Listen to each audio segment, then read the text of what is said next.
Namaste. Welcome to Vedic Vidya. My name is Jeffrey Armstrong, Kavinder Rishi. Vedic Vidya is available exclusively on Citti Media English channel on Thursday and Sunday nights at 7 p.m. IST. Our topic tonight is how Greek, Latin, European languages, and English were derived from the perfect Sanskrit language of India, or why Sanskrit is the mother of modern languages and culture. First of all, let's begin with an understanding that language is the way that we program life. That's what makes we humans unique from all of the other animals. It is with language that we work with or against the laws of nature. It is with language and cooperating together that we work to create the world that we see ourselves surrounded by. This is why, and there's a famous story in the Judaic texts of their view of when the world began. Part of that beginning was the humans were trying to build a tower, as you remember, to go all the way to the realm of the divine, rather than get there by merit. And so they were cooperating and building this immense tower. And as it reached up into the sky, the Supreme Being said, no, no, no. This isn't how you do it. So he changed all of their languages so that each one of them spoke different languages. And it was called Babel, to Babylon. Or was it Babylon? Well, both of them were interruptions in the divine will, in that Judaic idea of understanding. But what's brilliant about it is, when everyone spoke different languages, they couldn't do anything together. The irony of our times is that the language that has become an international language is the least precise, sloppiest, most object-oriented, and least philosophical language in the world. By which I mean the English language is a polyglot. It's Spanglish, it's all kinds of twisted English, it's slang. It's spoken in the South like that, and in the North a different way, and on the East Coast one way, and accents of all kinds all over the place. In precise languages, that is not allowed. You cannot distort the pronunciation. You cannot change the spelling. Every word has a root. The root is the root meaning of a group of words that come from that root. So what language starts to resemble that more than most of our spoken languages? That would be Latin, which was at one time a spoken language, with a degree more precision, because in Latin you have to make a case ending on the noun and the verb, which shows that they're both in the same conversation, same tense, same person, that they refer to one another, locks the meaning into the sentence. English does not do this. Romance languages only put case endings on the verb, which gives you a little more precise information about who's talking and about what and in what tense or time. In English, we don't have that at all. This means we don't really have the precision of Spanish, Portuguese, French, and yet English has borrowed hundreds of words from these languages and others. We borrow words like objects, with object words borrowing works.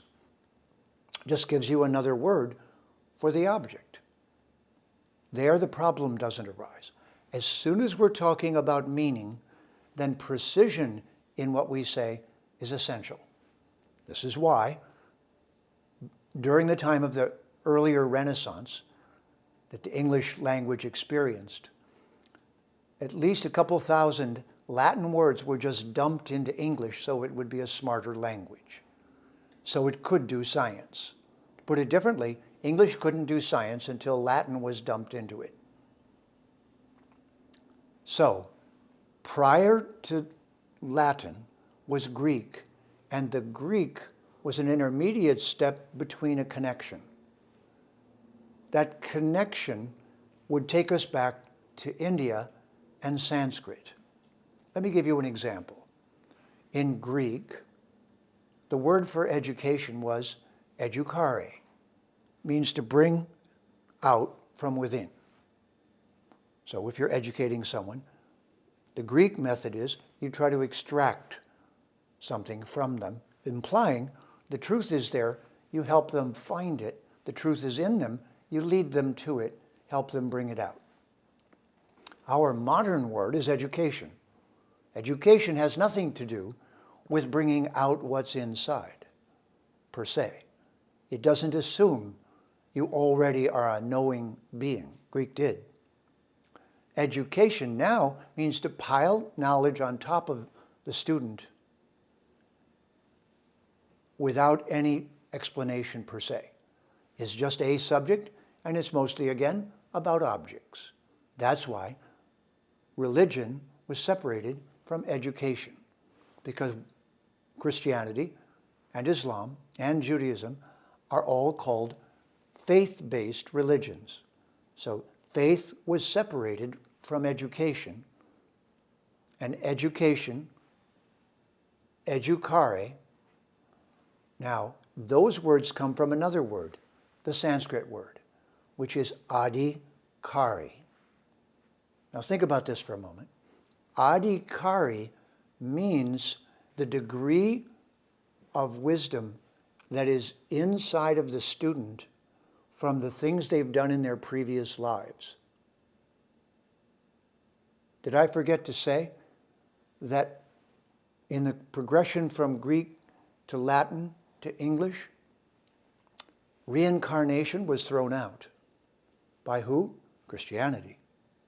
They used Latin, but it was the bridge across to a time when English would have no way to talk about our permanent self.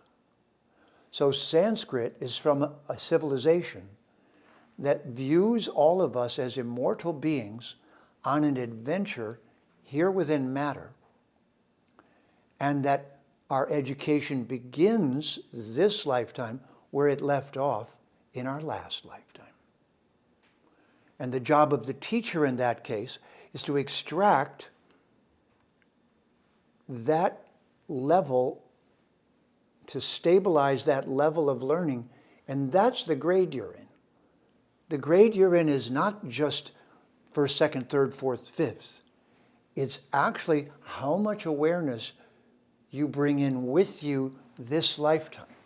And that is the key to the profound level of understanding of education that is adhikari. Now, one more thing. The English word student is from two Sanskrit words, stuti, which means a text containing learning, and anta, which means the final goal. A student in Sanskrit is someone who is being pointed toward the final goal of learning, which isn't just to manipulate objects within matter. So there's two kinds of learning. Learning about how to work with matter and learning about who we really are. So that knowledge has a different word. In Sanskrit, that word is not the sole word that we've seen used by the one lifetime religions, Christianity, Islam, and Judaism. So what their view is that there's something special inside of us that will go somewhere special or not so special after this life. But in Sanskrit, we're called the Atma, A-T-M-A. And that means indestructible principle. Something that cannot be destroyed, cannot be cut, cannot be burned, cannot die. That immortal being is called Atma.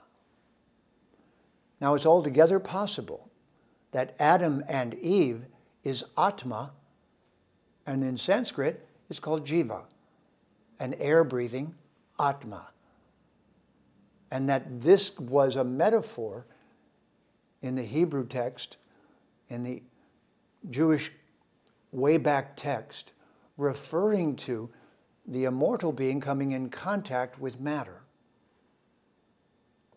Now, are you starting to get the feeling that the conversation is deeper than it's been presented? The Atma of Sanskrit became the Latin atome, uncuttable. Atome meant an uncuttable particle. So now, instead of meaning the immortal self, it was transferred to a particle of matter that's not cuttable. Turns out, the atomic particles were cuttable. So, the atom proved to be cuttable, but we are not.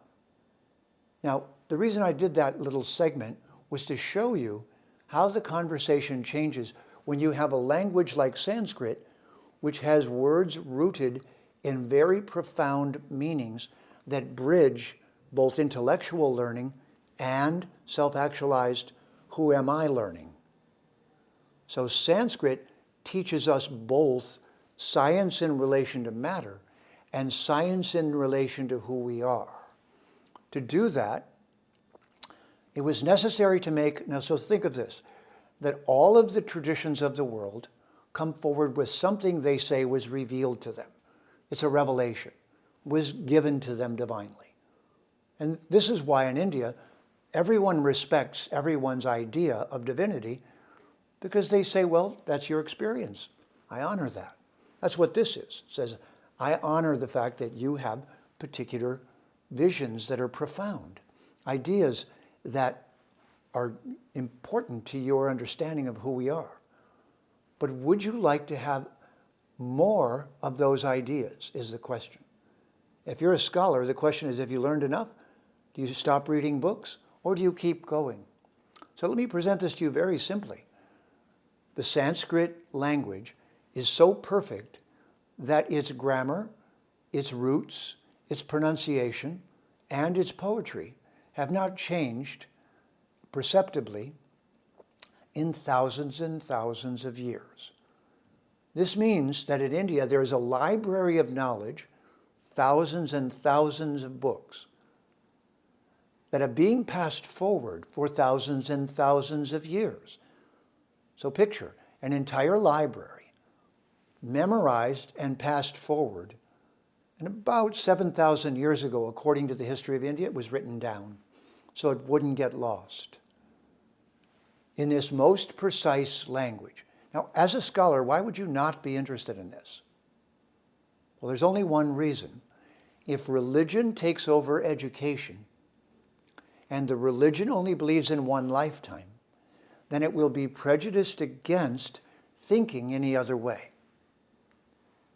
Now, on the other hand, I think we can all understand and agree that education shouldn't force us to believe certain things, but rather expose us to the most intelligent thinking we could possibly have. And we will eventually specialize in particular topics and learn and grow within those fields. This is why English has been borrowing words since it even began, and why only 500 or so years ago did English get a dictionary. Bet you didn't know that. It didn't have a dictionary. How could it have precise meanings then? Well, it was mostly agriculturalists and people who didn't seem to care, and they all had a one lifetime perspective, so that didn't seem to matter to them. So this question mostly is not even addressed in our schools, in our culture. Why?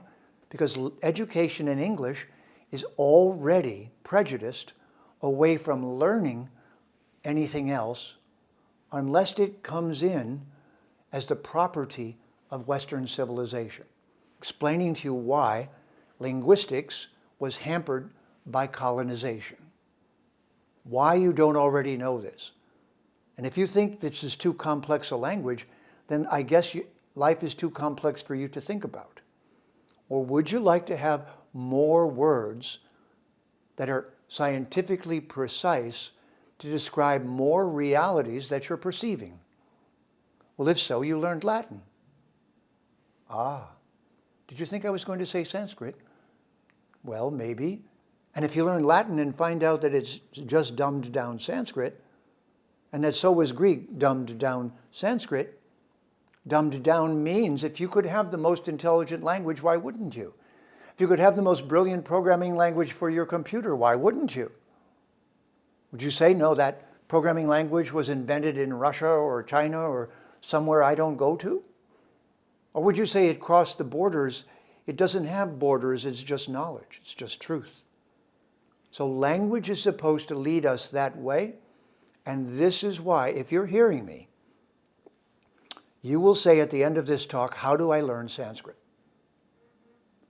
And the answer is, you start by learning a few hundred words that do not exist in English, that did not exist in Latin, that did not exist in Greek, that the Greek culture, Latin culture was educated by Sanskrit.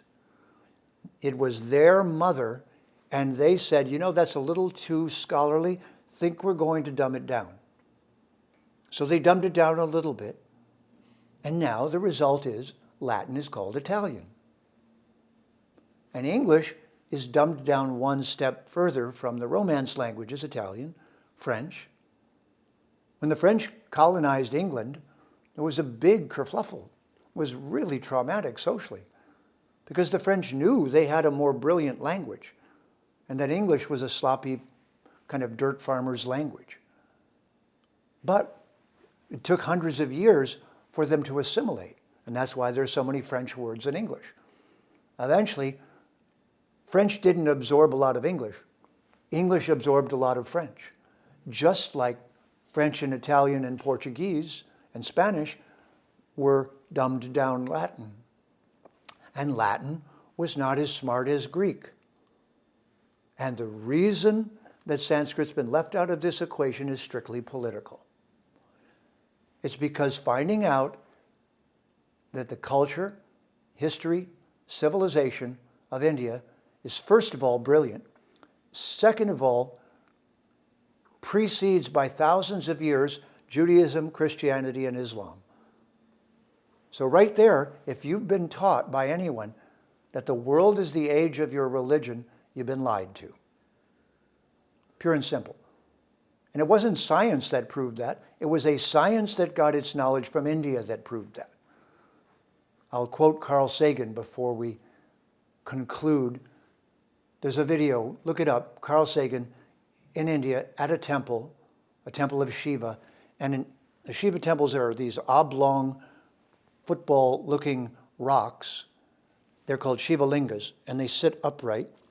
And there were hundreds of them, and Carl Sagan was walking amongst them. And he spoke to the camera and said, only modern science and ancient India calculated the age of the universe in billions of years. But ancient India must have done it by coincidence. That was the one thing Carl didn't know, hadn't studied, that Sanskrit has existed longer than any of the cultures of Western civilization, longer than Judaism, longer than Christianity, longer than Islam, longer than any culture of record that is now actively speaking in the modern world. And therefore, it is the untapped resource of science, the untapped resource of philosophy, and it is a linguistic lover's dream. A language lover's dream of precise and amazing ideas. Vedic Vidya means shining the light of truth. Tune in to Vedic Vidya on the Citti Media English channel Thursday and Sunday nights at 7 p.m. IST. My name is Govinda Rishi Jeffrey Armstrong. See you next time, and have a Namas day. Please remember to subscribe to us and switch on the notifications for this channel. For our other social media links, more content, and to support our work, please visit citti.net. धन्यवाद, नमस्कार.